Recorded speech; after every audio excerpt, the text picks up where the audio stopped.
Ladies and gentlemen, welcome back to the channel. AMC stock is up another 3% today. What's going on and what do you need to know? There's a lot of bullish indicators that are flashing, as you can see here. Bunch of green dots. Does this lead to more upside in AMC stock? I'll give you the inside scoop here in this video. We are going to go over all of the data as well as earnings today and after hours that you need to know. So hit that like button as well as subscribe to the channel. Let me know what you think about this information down below in the comment section.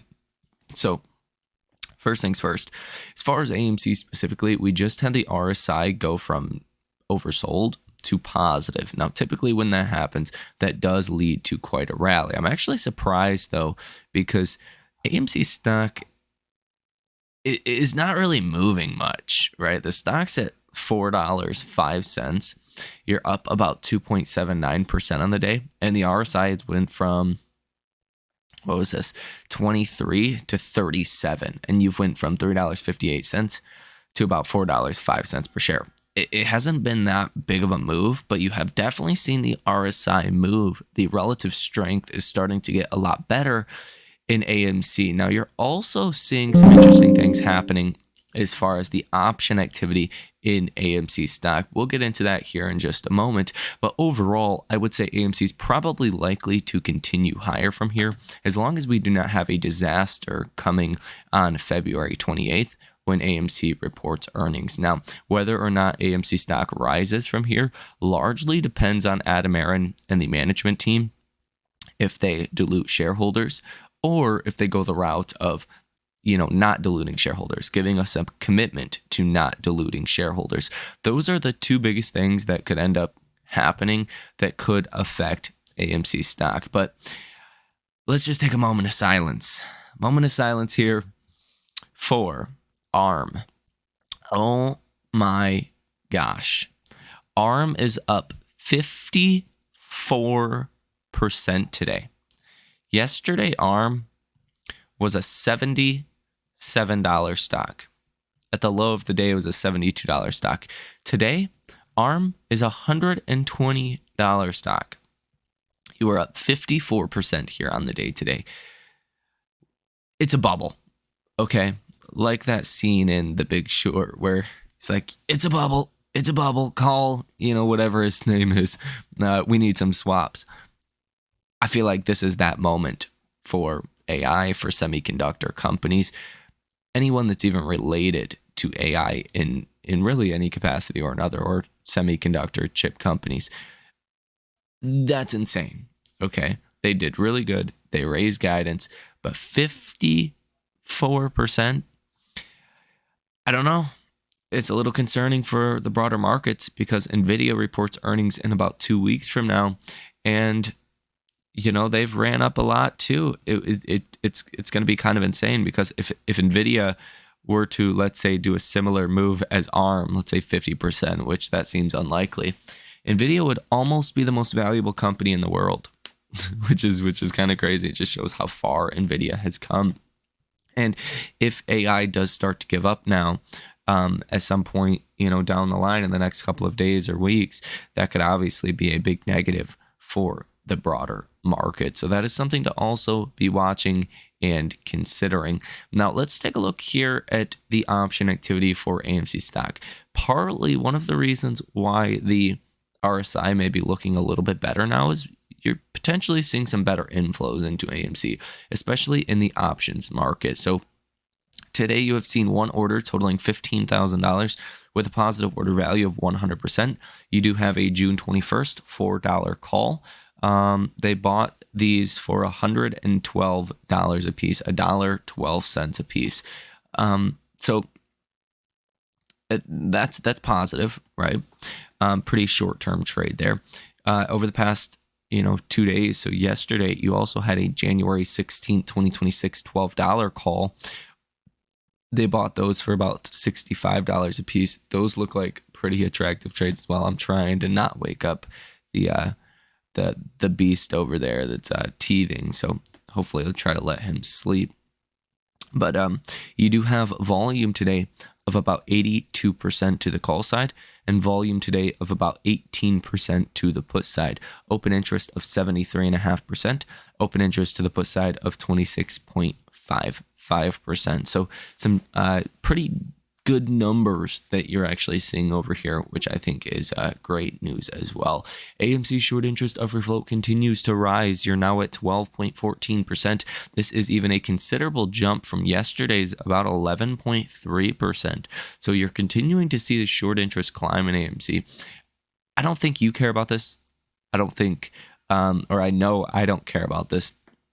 But what it is showing is anyone that's looking to get into a position in AMC, they're going to look at that short interest number. They're going to say, hey, is it able to squeeze from here? Is it able to rally exponentially based on short sellers being forced to cover on short positions? The answer to that is right now, yes, but it's not a definitive yes. You know, it's not a large enough amount to, make your odds higher rather than not, right?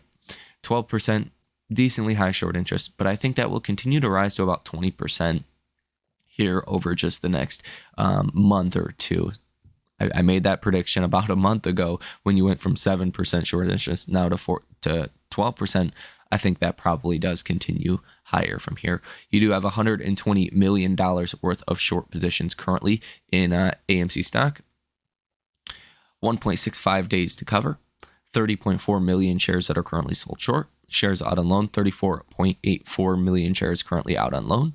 Cost to borrow, 1.1%. Utilization of about 51%. And the short score has risen from about 49 out of 100 to 64 out of 100. So as the short interest is rising, you are seeing the short score also rising, which I think is pretty interesting.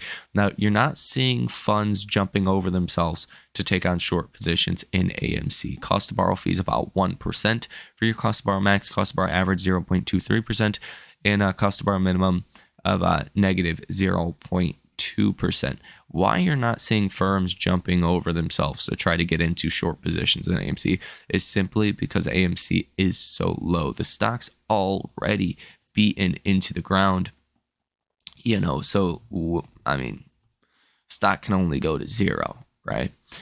But as the stock does rise from here, as I think it probably will, that likely does push more shorts into the stock.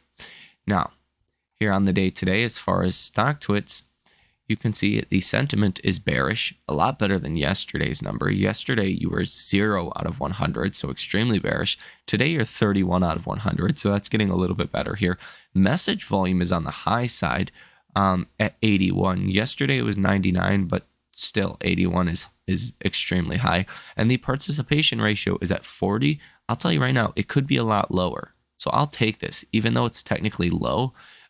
You're closer to normal than you are to extremely low. So I think that is good as well when you put it into that perspective. Now, taking a look at the broader markets, the percentage of stocks above their 50-day moving average today is actually rising a little bit, about 0.8%. You're now at 49.3% of stocks above their 50-day moving average. You're down a lot from the highs at about 86%. When we started 2024. So 2024 has not been good for the average stock, but today you can see even the S&P, if we refresh this, the S&P is down a little bit today, 0.12%. The Russell 2000 is actually outperforming. Now, this is interesting and very interesting because 10-year treasury yields are actually up about 5.5 basis points today. So typically when 10-year treasury yields are rising, when there's more restriction coming into the markets and to the economy, you typically tend to see the Russell sell off on that. So the fact that you're seeing the Russell actually catching a bid today, almost 1% bid, even though 10-year treasury yields are up 5.5 basis points, that doesn't make a whole lot of sense. I'll just tell you right now. I'll tell you it's a good thing. It's a healthy thing for our markets, but it just doesn't make a whole lot of quantifiable sense. I can't tell you exactly why that is happening. My best guess would be because you have seen so much carnage in the Russell 2000 in 2024. even if 10-year treasury yields are rising. I mean, some people want to get into exposure into small cap stocks, and that is great news, as you can see, boosting AMC stock today. Now, calls in the money about 20,511, calls out the money 57,000, puts in the money 6,900, and puts out the money at about 21,000 today. Now, today is Thursday. That means we will be getting a new AI investor sentiment survey that will be coming out. Let's refresh this and see if it has came out yet. And it did. So largely similar to the last one that we've seen. Bullish investors at 49%, down from 49.1% last week. Neutral investors are up from last week, from 26.4% last week to 28.4% now. And bearish investors are down from last week, about the same as neutral investors change. So from 24.5% to 22.6%. So less bears, more neutral, and about the same amount of people that are bullish. Very interesting. This market is very exuberant right now in regards to AI specifically. Again, a lot of the markets are not doing well right now, but some parts of the markets are doing exceptionally well. Now, if we take a look at what markets are pricing for Fed policy, this will be more important as we do get some hard data like PCE, like CPI, like PPI, and other economic data, labor reports, things of that nature. But for March 20th, it looks almost certain you're going to get a pause, about 80% chance of a pause, 20% chance of a rate cut. For May 1st, odds of a cut are actually increasing a little bit today, from 53.2% to 53.6%. Odds of a pause are dropping from 36.4% to 35.2%. So I actually find that pretty interesting. If we take a look at December 18th, so the full year of 2024, you're expecting 1, 2, 3, 4, 5 rate cuts for 2024. But that's actually falling a little bit from 38.9% yesterday to 36.4% today. And your odds of 4 rate cuts are increasing from 25.9% to 27.9%. So that's probably what is causing the 10-year treasury yields to rise about 5 basis points.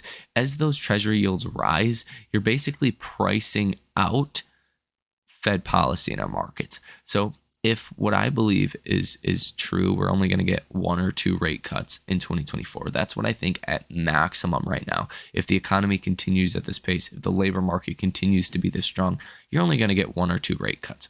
And that could push up 10-year treasuries to 4.5% potentially, at least keep them above 4%.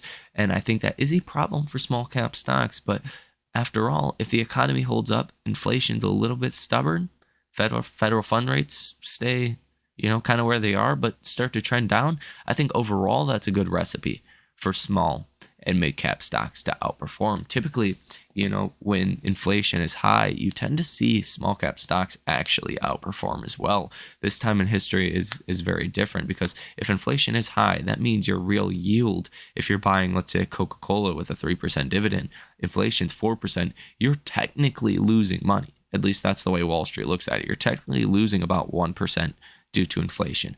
If you can get a small cap stock that's growing earnings at, let's say, 30% or 50% in some cases, well, that could be a lot better than potentially a 3% yielding dividend stock, for an example.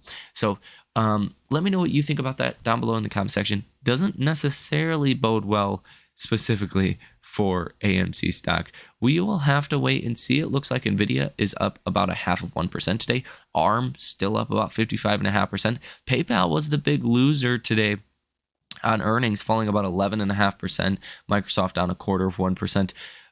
PayPal is just a very frustrating company. The markets hate PayPal right now. PayPal is trading at half of the valuation of the S&P 500. It is trading at about 50 times cheaper than ARM. Could be a little bit more than that. It could be 70 times cheaper than ARM following this latest move. Nobody wants anything to do with PayPal. Now, today and after hours, you are going to get quite a few big companies: Affirm, Pinterest, Cloudflare, Dexcom, Expedia, CleanSpark, Bill.com, Take-Two Interactive, Illumina, and PetMeds. Now, Affirm is going to be a big one because Affirm could potentially crash and burn, or Affirm could go through quite a short squeeze. Now, Affirm has obviously been going through what some people would argue is a short squeeze for a while now, but the data just simply does not reflect that. Affirm has went from about $8 or so to $52. So that was a big increase. Now it's back down to 47, but it has rallied from about 37 here just recently. This is 1, 2, 3, 4, 5 green days in a row. If the stock comes out with more delinquencies or bad earnings, the stock is going to collapse. And I mean in a very ugly way.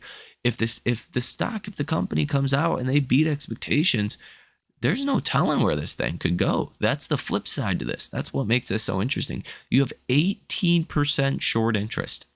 I think anything above 50, if you were to get like a 10 or 20% move higher in a firm following earnings, you're going to get a lot of shorts that maybe start to cover on their short positions.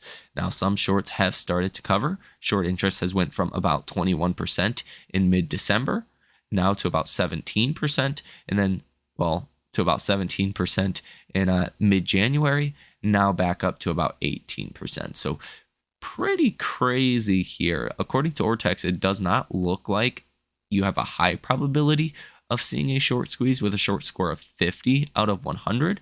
But still, that short interest number is very high. The stock could collapse or rocket higher coming after earnings. Expectations are very high, so definitely be careful with this name. But I mean, when the stock goes, it could definitely go. Let me know what you think about this down below in the comment section. Hit the like button as well as subscribe to the channel. Thank you for watching. Enjoy the rest of your day, and I will see you in the next one.